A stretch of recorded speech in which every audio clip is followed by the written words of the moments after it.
So tonight's going to be a pretty exciting conversation. I got two of my good friends here and two awesome truck company firefighters. And tonight we are going to be talking about our ventilation culture, right? And so there's a lot of things that I could have kind of implied when we talk about ventilation culture. But basically what we're going to kind of talk about is the different approaches that different departments take to ventilating structure fires, why they take those approaches, and in many cases, why they see what they do as the only way. One of my experiences has been in working in some different fire departments around the country, is that different fire departments ventilate the same fire very differently. And they're very passionate and very adamant about what they do, and in many cases why other people shouldn't do anything different. And so it's kind of interesting because my observation has been that, given pretty much the same fire in the same building type, two different fire departments would operate on it from a ventilation perspective very differently. And principally, we're talking mostly about windows versus doors, and we're going to get in also to a little bit of the fans and hydraulic ventilation or negative pressure versus positive pressure. But I think, the group that we have on here tonight is a fabulous group to talk about that with. So I'll introduce you guys to them here in a second. So if you wouldn't mind, if you have a second, throw in the chat there just kind of where you're from and anything that you want to share with us about what kind of company you're on or whatever. It just kind of helps us steer the conversation. Also, as we kind of go through the night and everything, if you have any questions, if you have any specific topics that you'd like us to talk about, then please put them in there. Again, it's about a 30-second delay before we see it, but put them in there and we'll certainly try to get to as many as we can. So we've been staying on the road since the last show in September. Probably our two biggest classes were spending 3 days up in Northampton, Massachusetts, doing our first alarm strategy and tactics program, the aggressive command program, and our command simulations program. Then we got to go out and see some friends out in Colorado, just outside of Colorado Springs, practically in Colorado Springs, actually, with our friends in Black Forest, Colorado, doing the, kind of our core program about that combat-ready firefighting. And we're in the talks with a bunch of different departments to try and get some hands-on stuff going, and we have a bunch of classroom stuff coming up. Stay tuned. November 20th, we'll be doing a updated version of our aggressive firefighting engine company program. It's going to be a 4-hour live online course on a Saturday morning, 9 a.m. to 1 p.m. It'll include access to a recording, and it's going to be kind of all updated and everything. So stand by to copy for some more information on that. If you're in the Metro Cincinnati area, we're going to be out at the conference there in Kentucky on November 5th doing the aggressive command program. That course is open for enrollment. So if you are interested in attending that's something you can look up and assign there, the OLS conference in Kentucky. And then we don't have the registration link for it yet, but in December we'll be in Madison, Wisconsin doing the first alarm strategy and tactics program. So if you're interested in that, shoot me an email or send us some information and we'll be happy to send you the registration for that. But those are all classes that are going to be open for you to be able to attend if you're interested. Of course, as always, if you're interested in bringing us to you for any of the seminars or hands-on training, then please, visit our website, combatreadyfire.com, and send me an email or fill out our contact sheet, and we'll be happy to get with you. So on the show tonight, I'm happy to have my buddy Chris Ford and my buddy Bill Cunningham. Both, Chris, Bill, and I worked together in the city of Columbia for a while, went to a lot of fires together, have been hanging out since. And while I am no longer with the city of Columbia, Chris and Bill are both captains on two great ladder companies there, Ladder 7 and Ladder 14. So I can't think of too many guys that are more appropriate to have on the show to talk about some aggressive ventilation stuff. So Ford, how you doing tonight? You feeling all right? I know you're just coming off 24 there. Doing good, man. I'm glad to be here for another talk tonight. It's kind of a rough day working, but I'm ready to do some talking. That's right, and I know you'll always, you might be a little sleepy now, but you'll be fired up about ventilation here in a minute. I know you always get a little hyped up talking about this stuff.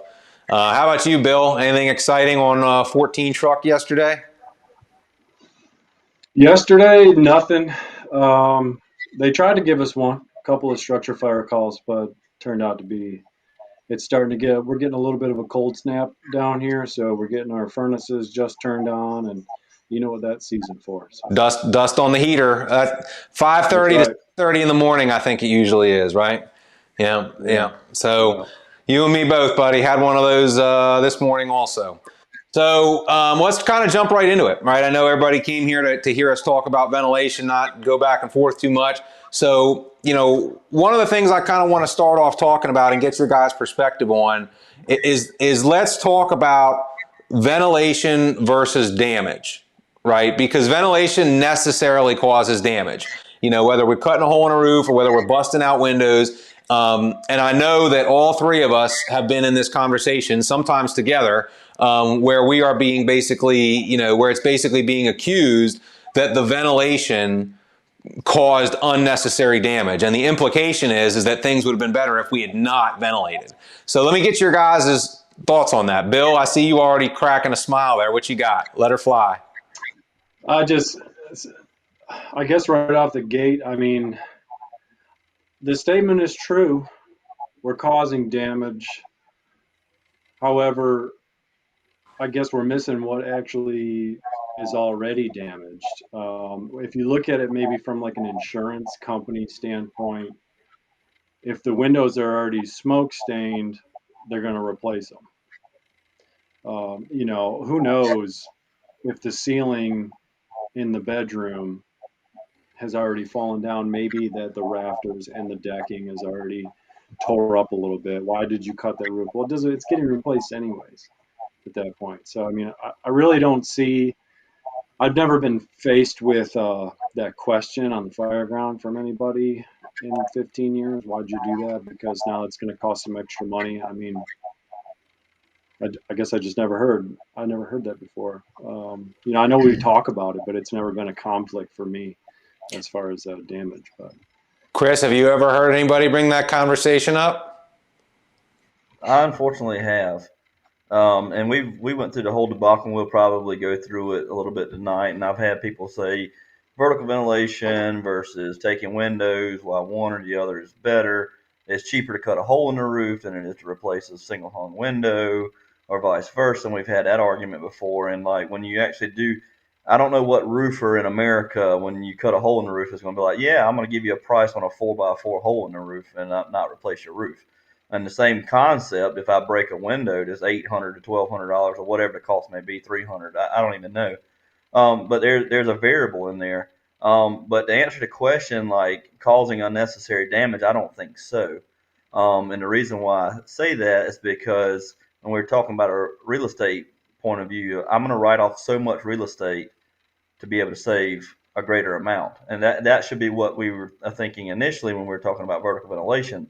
The whole concept of tonight and simplicity of it, we'll expand on it, is we do ventilation, whether it be horizontal and or vertical ventilation, to stop the horizontal spread of fire, right? And make it more tenable for the potentially trapped victims inside. We vent for life, vent for fire, and so on and so forth. So there's a lot of different variables to talk about, but you got to start with one. Well, and I think you both make good points. And when I hear that conversation, and I've heard it in departments that I've worked for, and I've heard it just kind of around on the circuit teaching, and whenever I hear that, like that, oh, ventilation is causing damage conversation, it makes, quite honestly, immediately I just feel like the person that's starting that conversation has no understanding of why we ventilate and what good ventilation does. And it's obviously it's a spectrum, right? And you can be wrong on either end of the spectrum, right? We all have probably seen, a company or a group of firefighters that goes to a fire and they just, they wholesale every window and cut 3/4 of the roof off for a glorified food on the stove. And they do cause more damage with those actions than the fire caused. And, we have to understand that that's an extreme end of the spectrum. And if you've ever seen that happen, then you know this. And if you haven't seen that happen, beware of what's going to occur when that happens is a lockdown on ventilation. And I've seen it several times, right? I've seen departments that have basically forbid their people to cut roofs. And I've seen people that have basically scared the crap out of, their firefighters against ventilating windows. And so then the question becomes, all right, well, all of a sudden now when you're not allowed to cut the roof and you're scared to vent the window because you're going to get yelled at, well, now we go all the way to the other end of the spectrum and we go from too much ventilation to no ventilation, right? And when we get to the no ventilation thing, I think what we miss there is all the benefits of ventilation. Number one, the most obvious thing is that when we ventilate correctly, we make everything that we're doing easier and safer, right? I mean, look at just the truck company side of things, right? Just look at the truck company side of things. We're in there and we're either searching for fire, or we're either searching for victims or we're searching for hidden fire, like an extension, right? How many times have you tried to do that? It's kind of like mid knockdown. You're getting beat down with steam. You can't see nothing unless you're crouched down. You can't see what you're searching. You can't see the hole you just opened up. Everything is just harder and takes longer. But when somebody does good ventilation, horizontal or vertical or whatever, and you get that lift, all of a sudden it's now, physically easier. It's easier for us to see, and we're able to do that job, better and we're able to do that job more safely. Right? Am I making sense there? You guys got any thoughts on that? Yeah, it makes perfect sense. I was getting, you took the words out of my mouth. I mean, I was getting ready to say, I guess if you're approached with, why'd you do that? Why'd you take those windows? Why'd you cut that roof? You're causing unnecessary damage. Traditionally, when we ventilate, it is damage, but it's not unnecessary. So, I mean, yeah, I guess if you wholesale the house, then I would probably question that too. I mean, as a point, like not only did you screw up the timing and the appropriate ventilation, but you cause unnecessary damage. And we do that in many areas, not just ventilation. I mean, for the most part, we cause unnecessary damage all the time inside of structures. So, I mean, it's kind of like why'd you cause unnecessary damage to the exterior? Well, wait till you go inside, Chief. Look at all the unnecessary damage that we caused there. You know what I mean? Like, it's just super directed to the ventilation, because for some reason when you say ventilation to some, it sticks harder than other topics. Yeah. Yeah. Well, and I think you kind of brushed on there a topic too. I mean, when you talk about windows, well, there's a time to open them and there's a time to break them, and that could be a very lengthy conversation. In a nutshell, how I look at that, and you guys tell me if you see it differently, but is if I am doing a primary task, whether that is trying to get water on the fire, or whether that is, or I'm sorry, trying to knock down the fire, or whether that's doing my primary search, or whether that's, doing those initial checks for extension, and I'm down, I'm down below my hips, right? I'm either down on my belly, or I'm down on my knees, or I'm something like that. And I am being obscured from completing that task by smoke conditions, then that is going to lean towards a situation where I'm going to take that window, and that means break it. And I'm going to clear it completely out, because I'm doing a life-saving thing. I'm doing a primary search, or we're trying to put the fire out, or we're trying to stop extension or make sure there is no extension, right? Now, if we've been here for 20 minutes and they knocked the fire down 15 minutes ago, and we're like in the middle of the secondary search, and I'm like mostly standing, but I'd just like to clear this out a little bit. Well, that's where I'm going to get into opening the window, right? Nothing emergent is going on here. The situation is getting better. It's not getting worse. And the primary life safety things are over. Does that make sense? Or do you guys have a better way? I think you guys agree with what I'm saying, but maybe I'm not saying it right. Do you have another way you look at that, or? I mean, Nick, you and I have talked about it 100 times, and I don't think that there's any way to dumb it down and disagree with the fact that it's one of the fastest forms of instantaneous relief or ventilation on fire grounds to take a window. However, I think you and I talked about a single hung or a regular window will clear up to 1,500 square feet, no problem. Sometimes depending on compartmentation, whatever you're dealing with. But talking about from a vertical ventilation standpoint, I mean, you've said on the boards and stuff like that, Nick, you've got the stamp of approval from the head cheeses saying that vertical ventilation is the most effective, given it's properly done. But I don't know another way to explain it other than, choosing one form or the other. I know I'm kind of fast forwarding into the talk, but do I use horizontal or do I use vertical or do I use it in conjunction of both? And a lot of times on the fire grounds in Columbia, we use both. We may start with horizontal, and like if I'm lucky enough to have some form of vent point ignition or whatever the case may be, thumbs up to me because that's an easy ventilation point at that. I mean, I know where to cut at. I can cut right above and control both sides of the vent at that point. I mean, to get into the science of it, the nerdy part of it is that when you pop a window, if you get bi-directional flow, you have entrainment and you have exhaust at the same time. But being able to control both sides of that spectrum is paramount. You know what I mean? Yep. Yep. I'd like to think, Chief, that, if you are going to take that window during your primary and you're just feeling the elements come down on you, that hopefully you're in some sort of maybe a bedroom where you can compartmentalize yourself via door, open up the window and get your own relief without disrupting what the outside truck company is doing. Just basically you turn it into a VES, but you didn't come through the window. Yeah. And if you are going to take the time, just like you said, just want to reiterate that if you are going to take the time to open it, and you already said it, I'm just basically repeating that the primary search has to be over with at that point. If it's not, then you can justify taking it out, Yeah. without opening it. So, I There's just wanted to hit that if we transfer. so many random things like I want to say about that. I'm losing track of them. Right. I watched a video, of a truck company at a fire the other day, and they had a good townhouse fire. And anyway, I mean, it was an appropriate scenario for horizontal ventilation. And the guy's up on the top floor with a hook going, like poking, each of the, what is there, nine individual panes when they do that like checkerboard thing, like poking each one out, right? Leaves like the entire sash and frame in point. And like the glass basically fell out, by the way. It had been so burned up. Like, I mean, it's barely even breaking it. But I'm like, we're missing this. Like, if you're going to take the window, take the whole window, take the sash, take the curtains, open the whole thing up, not only to maximize the ventilation, but also that's now an egress point, whether it's for somebody to come in or somebody to come out or bring a kid out.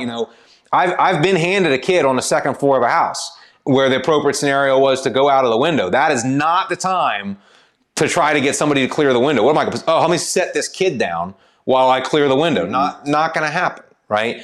There's it is kind of interesting to reflect on. And whether you've worked on them or whether, you've heard the conversations of them, I think you have. There are some fire departments out there that if you broke windows, they'd look at you like you were crazy and they'd yell at you. And there's some departments that if you didn't break the windows, they'd look at you like you were crazy and would yell at you.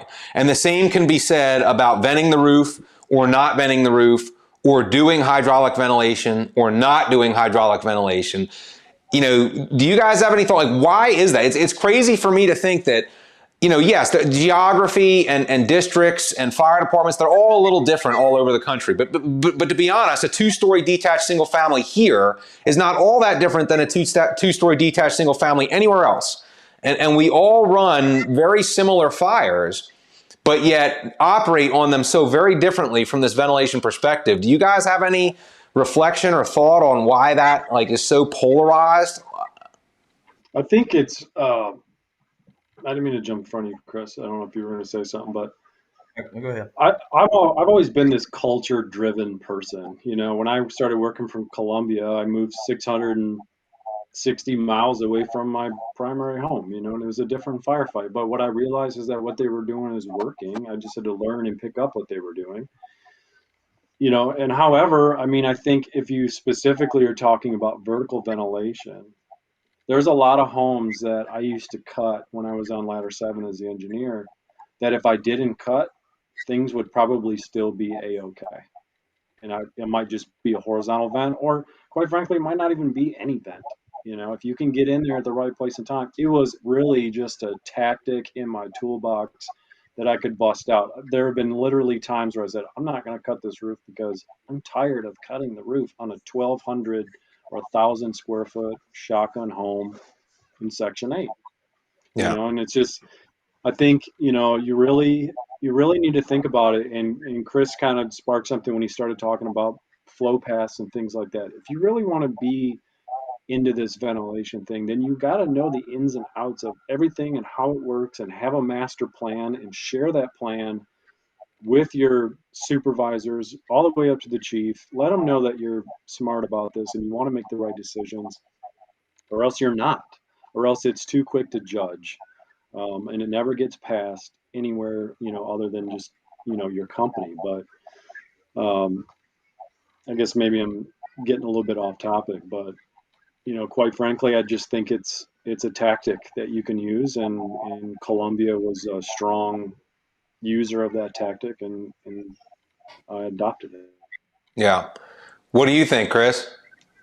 I saw one of the comments, and the gentleman was absolutely right. It is very situation dependent as to when you take a window or when you decide to cut the roof. Is it if we're talking about a 2-story house and it's a first floor fire and it's a quick, one room off and we can knock it out pretty quickly and I can pop a window? Is that sufficient? I 100% think so. If it's a top floor fire, an attic fire, and a room and contents fire in a 1-story mom and pop, is vertical ventilation sufficient? Absolutely so.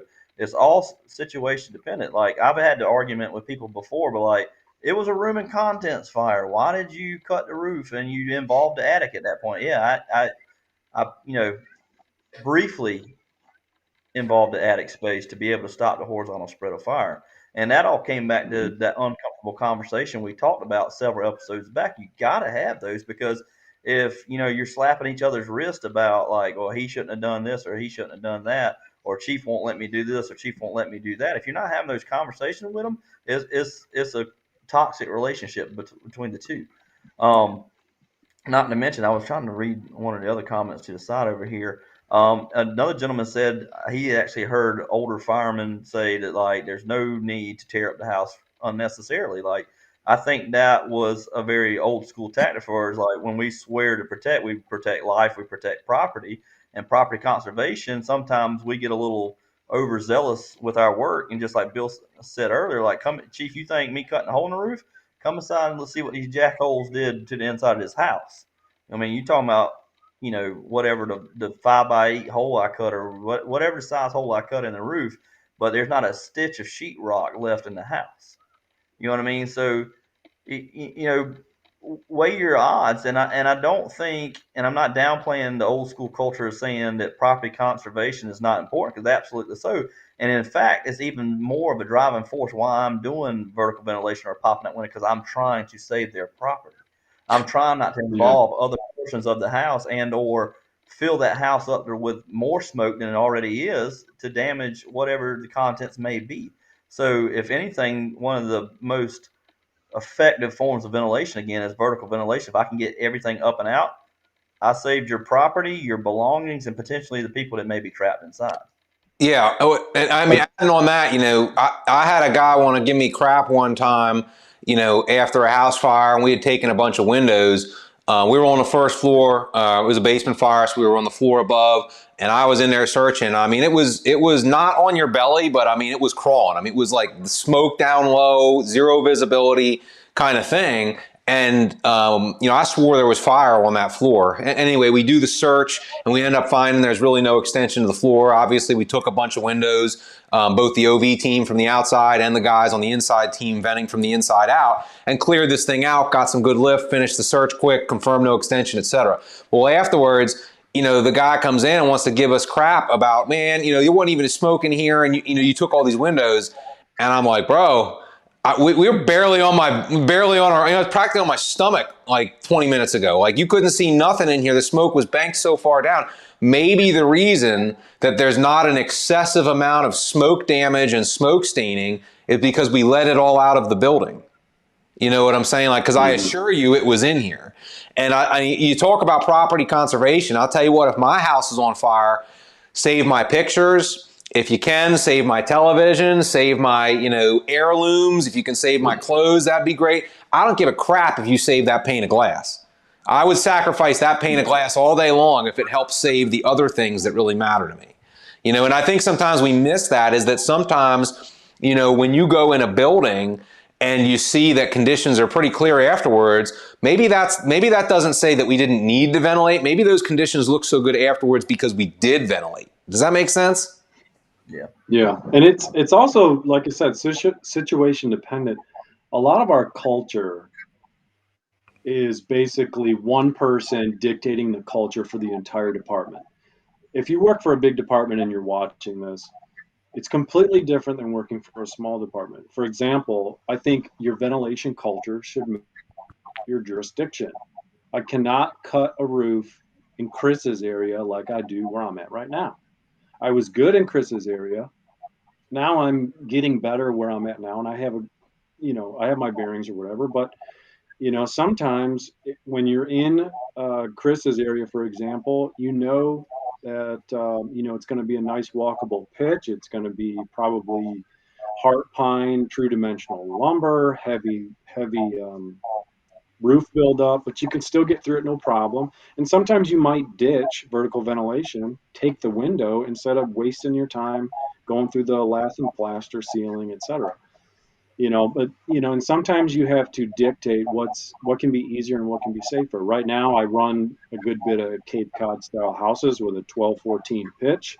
They seem to be forever high. Is it easier for me to get up there on a roof ladder, swing a 6-foot hook to break the dormer window, or can I just run a chainsaw really quick and knock this hole from the tower? You know what I mean? Just you have to be dependent and situation based where you work inside that department. Now, for some of the smaller departments out there, you run townships or whatever, 30 square miles, and it's all type 5. You got to adjust and figure out what works for you, and you just base that off of construction. Yeah. Yeah. Ford, I don't know if you saw it pop up there, but a couple of guys were asking about knee walls. I don't know if you've been doing anything with any knee walls lately.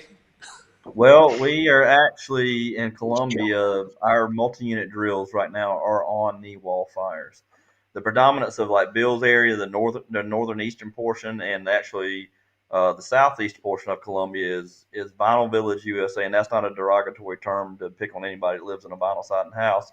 It's just your pop-up neighborhoods. There's 800 houses within a block or whatever the case may be, and all these houses are these attached garages, with a frog, a finished room over a garage, or whatever the case may be.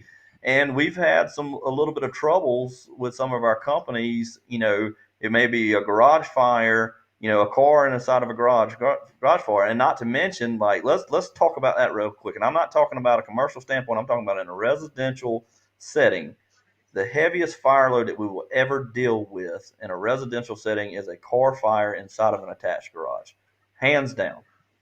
And if you're not being fast, and I agree, a lot of people, we've had companies go straight to the garage fire and not send anybody upstairs. But guess what's actively happening in our scenarios? That fire is cranking upstairs behind the knee wall prop. We actually have a physical knee wall prop, and that's one thing as an interior crew, especially the truck officer, you can still be searching because in my mind, I'm thinking about, hey, I got to search for victims, right? I got to search for victims. If I have a partner firefighter with me, what's the problem with dropping him back and let him perform a primary search while you're in turn searching for the fire, right? You got to do an inspection on those knee walls. I saw in one of the comments they're talking about dormers. Dormers are a major indicator, whether they're faux or not. If it's a steep enough pitch, like in Bill's area, there are knee walls. That it doesn't have to be a necessarily finished space, but there may be an actual knee wall or void spaces throughout that entire structure, especially a room over a garage. So if you're not getting up there and checking that, and when I say inspection cut, I'm not inspection hole in the inside. I'm talking about for a gloved hand, especially if you don't have a hand line, right? You get in there and look. So that's an urgent message, like, hey, I got extension into the knee wall. I need a line to either redirect or one to be deployed to the second division for extinguishment of the knee wall.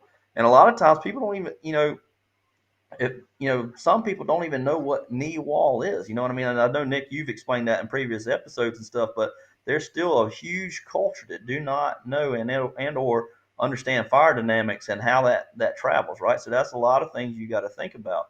But yeah, so right now Mm-hmm. we're actually finishing up everything in Columbia for our scenarios are knee wall fire. So it's going really well, and we have our gung ho companies that know what to do, and then we have some companies that are learning how to perform that. So it's going really well right now.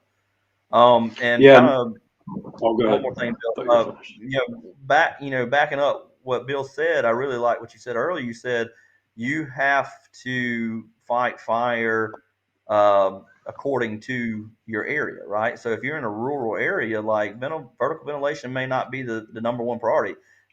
Grew up in a fire department, and to this day, these dudes are hard nosed, hard knuckle, engine driven department, right? I remember when I came up, like the ladder trucks sucked to be on. That meant you were not going to fight fire. And these dudes, I literally remember a captain one time turned around and said, "Hey, if you don't have this put out before anybody gets here, you're fired by the time we get back to firehouse." You know what I mean? And I believed him. You know what I mean? And so we put the fire out. We knocked the window out with whatever tool we had in our hand, and maybe sometimes it may be in a nozzle. He said, "Hey, open up that pipe and vent this thing out." You're like, and they had the power to be like, "Hey, we can handle with engine whatever, and everybody else can clear." You know what I mean? So I'm not saying that horizontal ventilation doesn't work and everything else, but Bill hit it nail on the head. Like when you're dealing with a large department where you're not manpower stricken, you have a lot of the luxury. It's so fast in my area that I don't have to worry about a lot of the searches and everything else because I got so many people dumping on us taking care of skills. I can put my focus a lot of times on ventilation. So that's a luxury that I have. But a lot of times you can run that same situation if you prepare accordingly for it. And beforehand, if you have a 3-man company or a 2-man company, but you have a rescue that responds with you and you team up or whatever the case may be, there's a lot of different variables that you can perform those tasks. Yeah, yeah, 100%. And a couple guys in the chat are asking more about knee walls. It does take a little bit of visualization to help understand it the best. So we're trying to kind of explain the best we can tonight. If you have not really had a chance to look at knee walls much before, then when you're done watching tonight, look up fire engineering knee walls on YouTube, and you can watch a video. There's a bunch of videos. One of them I made, about a 15-minute long video going through some real knee walls in a house and explaining what they are, how they're constructed, what the problem is, and how to deal with it. And there's some other ones on there by some other guys too. So there's some great stuff on there that you should definitely familiarize yourself with, because they are 1,000% a super dangerous fire. Next to basement fires, knee wall fires are probably like one of the most dangerous fire scenarios we deal with in a residential home. So it's definitely something that you want to be aware of. So, Chief, can I say something about knee walls for a second? Please.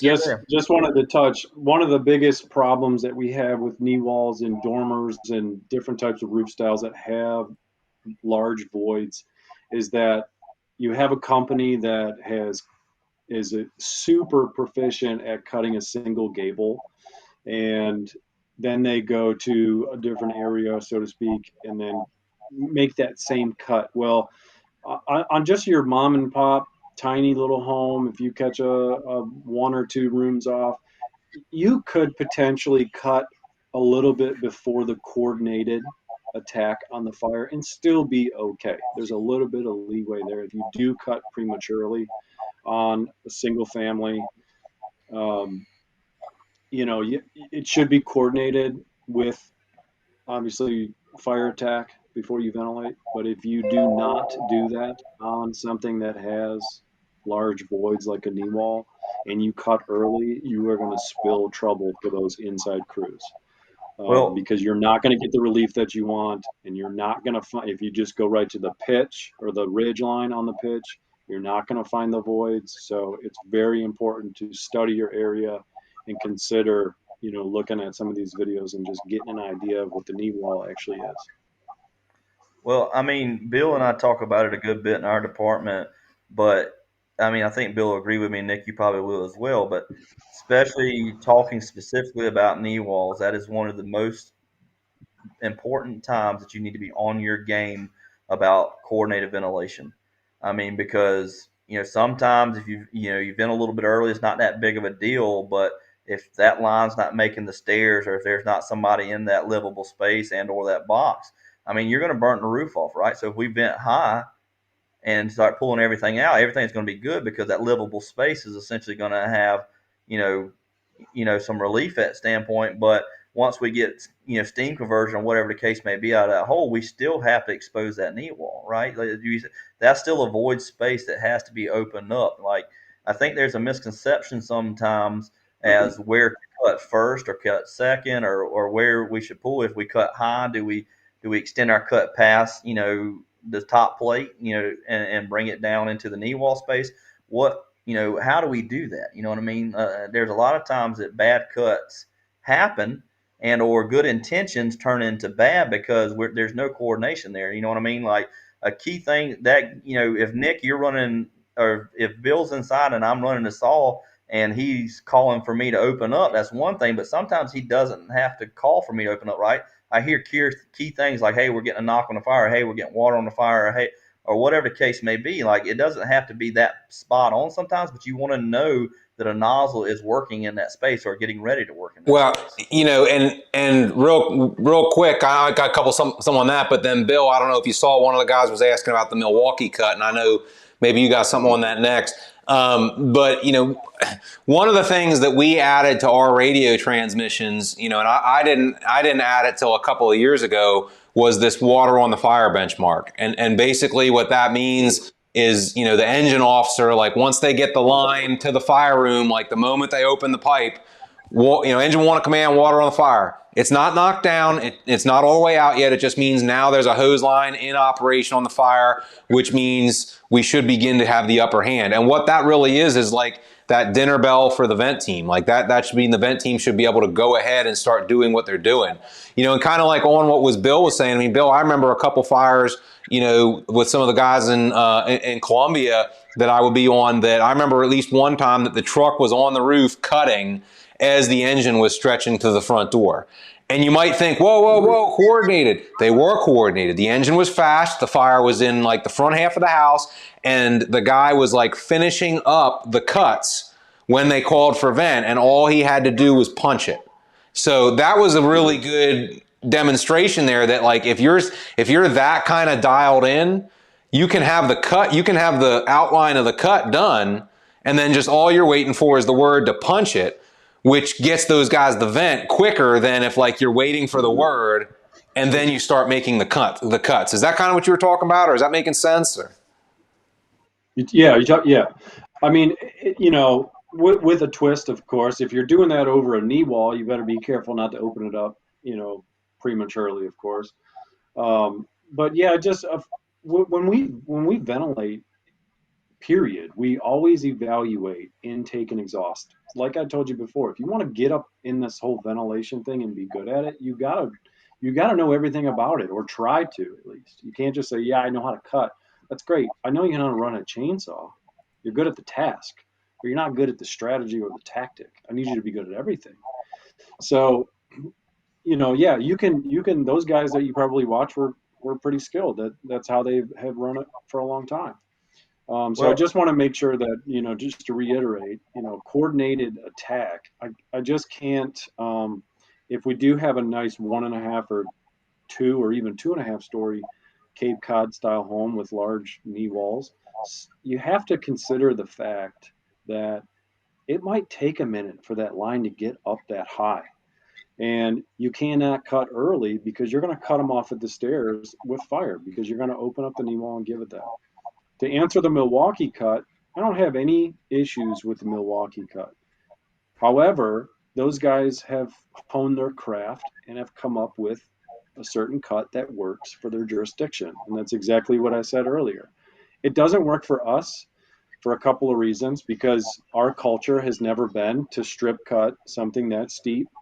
It does work. However, we don't have the manpower to produce a Milwaukee cut all the time. So it just doesn't work for our department. It may work for yours. But, a lot of times you see some of these like big departments, like Chicago. Sometimes you see pictures of Chicago or even Milwaukee where they have the chainsaw guard, the depth gauge guard. And you're like, how can such a badass department have a depth guard on their chainsaw? Here in South Carolina, we take them off. But we are faced with sometimes 8 inches of multiple layers on our houses, so we cannot use them.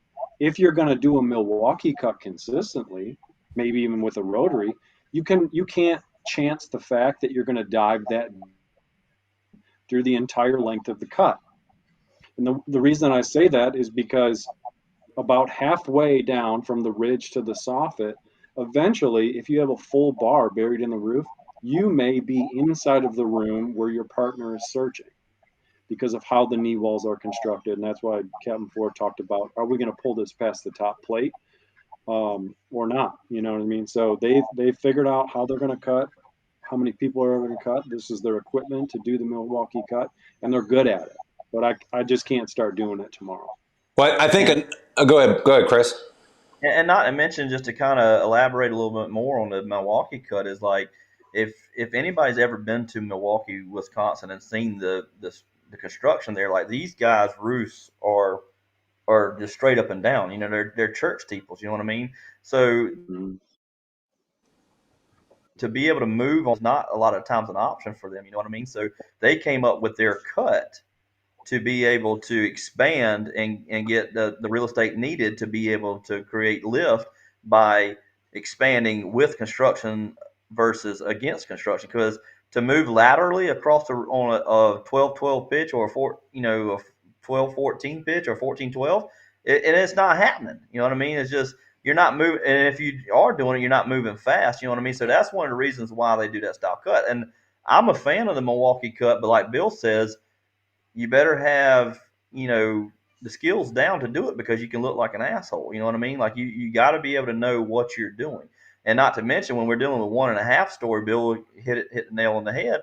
Like if I'm cutting high, you know what I mean? I want to vent the livable space. You know what I mean? And if I decide to pull down, it's not a bad thing to have that, saw guard on if you're not an experienced sawyer, because if you bury a 20-inch bar, I don't want to touch somebody in their shoulder. You know what I mean? It just, it could be a bad day. Well, and I think another thing about that whole tactic is just kind of as we've had the opportunity to go around the country and just talk to different people is, we all kind of operate in split team truck operations, where we got, 1 to 2 people staying outside and a couple of people going inside, kind of divide and conquer mentality.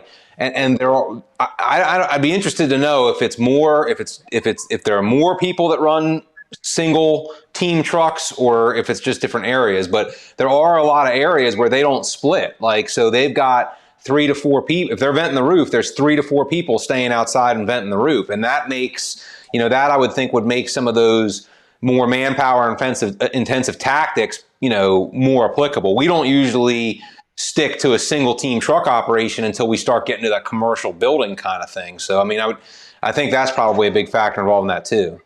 Well, what you were talking about, you kind of brought it back up a little bit just now, Nick, but what Bill said earlier is, and we were both all talking about the coordinated ventilation type thing. If you're in an offensive tactic and or a defensive tactic, there's a fine line there. In a 1,500 square foot mom and pop, I hope that you're not in a defensive tactic unless it was just a fireball when you pulled up on scene. You know what I mean? Like there's a place like, so when I get up to ventilate a 1-story mom and pop, it's okay. Hey, thumbs up. Guess what you did? You get a high five. You get vent point ignition, high five, kid, because you did a great job. However, vent point ignition doesn't mean free burn. You know what I mean? It should be vent point ignition followed by steam conversion shortly thereafter. Mm-hmm. You know what I mean? We're the whole point of writing off real estate to save real estate and stop that horizontal spread of fire. You got to understand your tactics. So if I'm cutting a roof as the nozzle been standing on the side of the running board trying to pull the nozzle off the side of the truck, that might be a problem. You know what I mean? So we naturally, the truck company, especially in Columbia, we move so much faster than the engine companies do. And that's not because they're not good engine companies. It's just we don't have to lug hose around, right? We got to carry a 16-foot ground ladder and a chainsaw. I can haul ass. I'm a short, fat kid, and I can run with a chainsaw and a ground ladder, right? Like that's no big deal. But if I got to manage a hose line, through a zigzag or a serpentine inside of a house, it's going to take me a minute, right? So all those things come into play when you're making that hole in the roof. Yeah. Well, so there's so many things that we could so many different paths we could go down on the conversation tonight. And I'm getting the idea we might need to do a part 2 of one of these. There is another thing that I want to get into tonight, and it's an issue, I've heard around a bunch of places a bunch before, or just, whether it's said outright or whether it's just implied, but why do we need to do all this cutting roofs and breaking windows? Why don't I just put a fan at the door after we get the fire knocked down? Bill, you That's need to get crazy. another one there. Hold on a minute. I gotta open one more for this one. I think it's just an old school tactic, and like I said, it's culture driven. I think we've made some advances in even science, for Pete's sake, that okay, if we add a little bit more. It's like a carburetor, air, fuel, and spark combustion. If one thing is too much, then it just doesn't work, right? You can't just plow air into a building and expect a good outcome. It just doesn't work. There is a time and a place, or used to be a time and a place for it in the 50s, 60s, and 70s when they built things a little bit different. But now when you light the candle in that house, it's gone too far and it's gone too hot, and you can't just introduce positive pressure attack into play because that's an old tactic and it just doesn't work. But I do understand the concept and the science of it, where you pressurize the house for a room and contents fire and you hold back the fire from coming out of the room into the hallway, and you're pressurizing. But what most people don't realize is that they haven't created that exhaust for that pressure. It just turns out to be bad, and it's just a whirlwind of issues. So there has to be an outlet. You know what I mean? There's got to be an outlet. If I'm blowing it into a balloon and continue to do it, it's going to pop eventually. You know what I mean? There's no rhyme or reason to do it. Like if I don't have an outlet, I'm just creating a churn effect. You know what I mean? Where exactly right. Where is the smoke going to go? You know what I mean? I also got the very tail end of some of the rural portions of the fire department I grew up in. It was a room and contents fire or whatever, and you put a gas powered fan, and right before you were ready to go inside, you cranked that thing on high and you went in there and got it right. You know what I mean? That was the tactic. But I also saw it backfire a couple of times because once again we didn't understand both spectrums of it, or both sides of the spectrum rather. And there was no exhaust, and we had guys bailing out the other end of it because they were damn near on fire. You know what I mean? So it could be bad. So positive pressure ventilation, or positive pressure fire attack, if that's what we're talking about. You better, if that's your tactic for a rural department, you better be on point with how that operation works. Well, I think there's two conversations we could have here. One is the tactic of positive pressure attack, which I'm just not a fan of. We could go. We don't have enough time to go into all the reasons for that. But at least that's some kind of tactic. The other thing that comes up sometimes, though, is that people are just putting a fan at the door, and it's not even about positive pressure attack. They just think that they go in there with a nozzle and put water on the fire, and then they just put a fan at the door, and without opening any doors, roofs, windows, or whatever, that smoke's going to miracle itself out. It's what you just said. I'm going to all inlet. I'm going to inject all this. I'm going to blow all this air into this balloon, but there's nowhere for it to come out. And I think what they're missing there is that, all that's going to, if you don't have an exhaust ratio, I think the ideal exhaust ratio that we found was about, you need about 5 times the opening to the inlet. So a 1 to 5 ratio between inlet and outlet. Otherwise, you're just getting into gas circulation. You're just spinning in circles, churning. Yeah. And that's not doing anything to help you and speed up your search. And that's not doing anything to get that toxic, cancerous, staining smoke out of people's houses and off their sofas. And let the fire. Go ahead, Chris.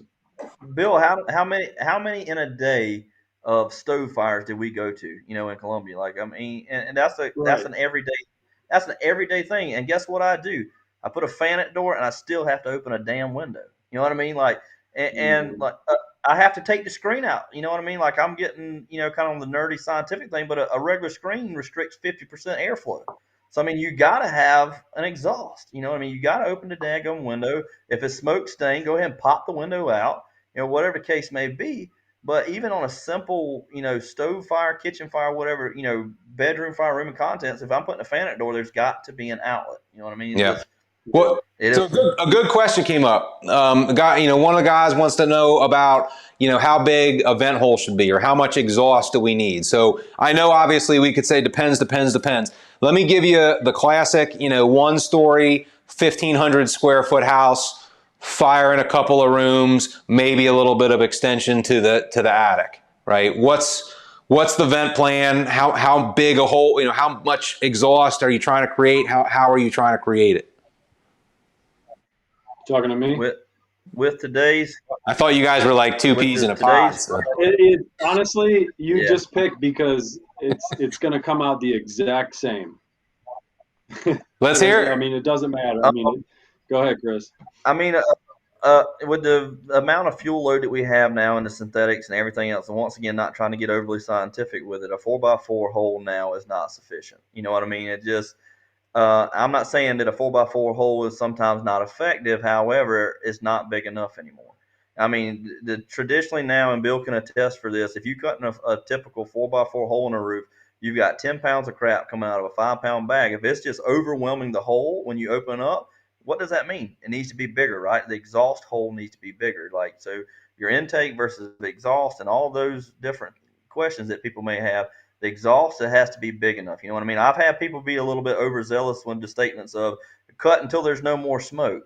Well, I mean, careful with that. You know what I mean? Like that can be a little bit too much sometimes. But on the contrary to that, like 4x4 is not big enough. Like traditionally now, with if it's a walkable pitch and I have enough real estate, Bill and I will tell you like, hey, we'll expand against construction, horizontally across the roof line, to be able to accommodate the square footage that we need to. But if the square footage is not there, we'll also, even on a walkable pitch, we'll extend vertically with construction. You know what I mean? To get the same square footage. It may not be 2x2 or 4x4 or whatever the case may be, but I'm probably in turn on a 1,500 square foot nowadays, I'm going to pull towards the soffit line versus go across because I don't want to continue to pull and give fire what it needs to continue just to spread horizontally, right? I need to put that big enough hole in the roof to to get the products of combustion out of the house. I know it's hard to say without conditions, right? But if we're saying that it's not a 4x4, like ballpark, what is it? Okay, so 4x4. Chris talked about real estate and square footage. 4x4 is 16 square foot exhaust. Your typical front door is 7 foot by 3 foot, so it's 21. We'll dumb it down to 20. There you go. Your intake is already larger than your exhaust. One 4x4 hole does not work anymore. So you either got to take a window and then go cut the hole, or vice versa sometimes, or expand your hole. And it doesn't take that much to get up to 20 from 16. We're talking about a 4-foot pull down, Milwaukee cut, if you would, or a strip cut in just a single bay of rafters. Yeah. There's 16 on center, rip it one more time, 4 foot, knock it in, at least you're equalized. Plus, Yeah. you got the window that puts you above on the exhaust side over the intake. Yeah, that's what we're looking for. I think you're nailing it. I mean, the key is, you hit it right there. I mean, if you just to give people a frame of reference there, I mean, yeah, the front door is giving you 20 square foot. If we're saying, well, it's not worth saying. I mean, that's some of the UL numbers, for the 5-to-1 ratio. That means if you got 20 in, you need 100 out. Well, you figure out where to get that 100 out. That could be a 10 by 10 hole in the roof, or it could be, a lot of windows and no roof, or it could be a mixture of roof and windows. And I think that's where it's going to kind of depend on what the building gives you, in terms of the actual layout of the building, location of the fire, where the windows are. Do I have chicken wire or heavy plaster and lath ceiling? Do I have plywood or OSB across the rafters where I can't punch, and open below? There's that's what I'm saying. There's so much stuff we could talk about on the show tonight. So many factors in that. Intake and exhaust has existed since the 1800s. Down here in the South, you actually see some of these older houses that were not born with HVAC. They have windows on the westerly side of the home that are smaller, and then you see this barreling hallway down where you catch the bathroom and the bedroom, and then that bedroom down on the east side has a window that's ginormous. And that's because their intake, with the winds coming from the west, just like the storms do across the U.S. for the most part, that's how they would flow ventilation through the house. Their exhaust has always been bigger than their intake. So we basically have flipped that house on its side. We use the front door as their small window, and we cut a bigger hole in the roof, and we create our own intake and exhaust. And then the second benefit to that is we stop horizontal fire spread. It was the same thing we Bonus. talked about. It was the same thing we talked about in the beginning. And taking, do we take windows or do we cut the roof, or do we do both? Same thing. I start with a window if I can. You know what I mean? If it's warranted, I get some type of bidirectional flow, and then I'm controlling both sides of the vent point. Like, hey, if I get vent point ignition out of that window, yeah, that's a bit of an exhaust, but it is a little bit of an intake at the same time. But hey, ding ding for me, I can go right above to the roof now, cut that hole. Now I'm controlling somewhat of the intake and the exhaust. You know what I mean? It just is all dependent on where the placement of everything is. Yeah, yeah. Right. Yeah. So I know you guys got some things you got to get to tonight and everything. Let us know in the comments if you'd like us to do another one of these on ventilation and what kind of things you'd like us to cover, and we'll try and get one scheduled. But one last topic let's hit before we pull out of here. One of the guys asked, your go-to vent or your go-to cut sequence on a walkable pitch roof. 7L. Go ahead. Every single on a walkable, even if it's unwalkable, I don't use a roof ladder, but that's a whole nother day.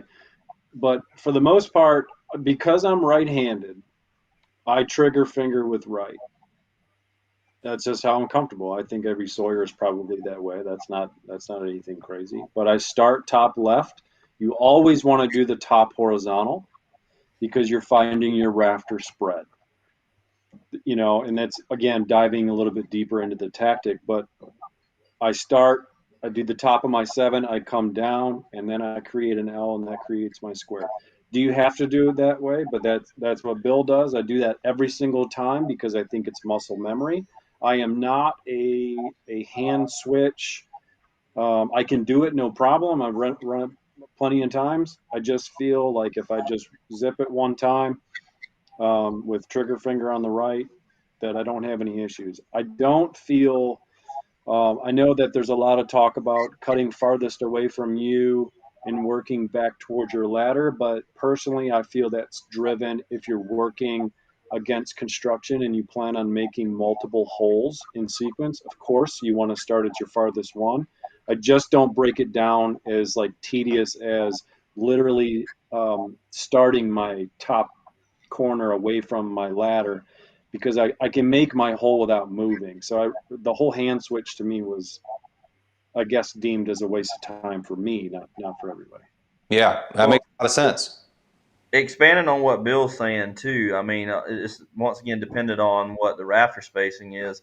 If we're going to go a little bit further into detail, as far as like some different ways to remember your cut sequence, a lot of times in Columbia, we'll refer to it as the roll 2, cut 3. And what I mean about rolling 2 and cutting 3 would be we're rolling two rafters and we're splitting to 3. Right? We're making our down cut, we're splitting our rafter bays or our single bay, and then we're making our last down cut, and then we're coming across the bottom. That's kind of a different way technique of Bill's talking about the 711 or the 7L. But that's on 24 on center. Now, if we're dealing with 16 on center, we're looking for that bigger hole. You may have to, roll 4 and then cut 6 or whatever the case may be. You know what I mean? It's all dependent on hole size. You know what I mean? So starting with your top cut is always pivotal for me. Like that has to be the number one. You have to start with the top cut because especially on a walkable pitch, and I'm not a huge tremendous fan of roof ladders, especially when the pitch is walkable. If I'm going to always make that top cut because I want to make the back cut first, right? So if I make that back cut when I plunge into the roof decking, that's going to tell me where my outside rafter is, and that's going to alleviate dead man space, okay? So if I back cut, feel that resistance from the rafter, and then I roll those 2 other rafters, and I make a down cut, down cut, down cut, and then my bottom cut in a forward moving progression that I'm working back to my egress point, right? So I should be always when I'm cutting, whether I'm cutting against construction horizontally across the roof line or I'm cutting vertically, I should always be cutting down and away. I should never have to step back into my cut for any reason whatsoever. Yeah. Yeah. So, great stuff. I appreciate you guys, giving up your evening to jump on here. All the people that signed on and that will watch the recording of this, I hope you guys got some great stuff. If you thought that these guys were nerding out on some roof trickery on here, you ought to see them in person and get to spend some time with them. So, again, one of the things we love to do is get out, travel, go places, and do this stuff in person. So if you're looking to kind of level up your ventilation game, your roof operations or whatever, reach out. We can talk to you about some of the stuff that we can do for you. And I think we'll probably definitely schedule another one of these shows on ventilation. So if you had specific questions or topics that we couldn't get to tonight, please go to the website, combatreadyfire.com, fill out the contact form, and that'll send the question to me. And that way we can kind of build up the queue of list of things to talk about in the future. So Bill, Chris, you got anything to wrap up? Yeah. Let me just say a couple things. One, I've spent countless, I guess not hours, but conversations with people that have found me on social media. They said, hey, give me your cell. Find me on social media. I'm out there. I'm happy to give you a call. We can do a Zoom. We can talk about the classes that Combat Ready is, putting out there, what our future schedules look like.